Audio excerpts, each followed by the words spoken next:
சொல்கிற மாதிரி அவனுக்கு வந்து என்னை பிடிக்காது. ஸோ இங்கே நான் வந்து அவனால் நான் வந்து சேனல் க்ளோஸ் பண்ணிவிட்டு போயிடுவேன்னு நினைக்கிறான். பட் என்னை பிடிச்சவங்க நிறைய பேர் இருக்காங்க. ஸோ அவங்களுக்காக நான் சேனல் ரன் பண்ணுவேன் கிக்கிமா.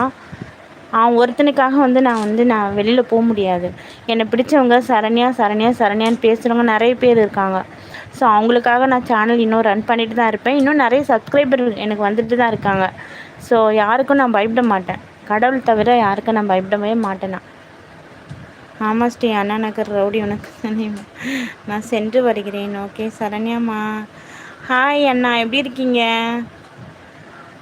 ஹாய் அண்ணா, எப்படி இருக்கீங்க? நல்லா இருக்கீங்களா? வாங்க, வெல்கம் டு வரல. வணக்கம். நலமா சாப்பிட்டியே சரண்யாம்மா? நான் சாப்பிட்டேன் அண்ணா. நீங்கள் சாப்பிட்டீங்களா? அண்ணா நீங்கள் சாப்பிட்டீங்களா? நீங்கள் யாருக்கும் பயப்பட வேண்டாம், தைரியமாக இருங்கள். இல்லைண்ணா, நான் வேலை உண்டு. நான் லைவ் போட்டுட்ருக்கேன், நான் ஷார்ட்ஸ் போட்டுட்ருக்கேன். பயங்கரமாக பேட் கமெண்ட் பண்ணுறான் அண்ணா ஒருத்தன். நம்ம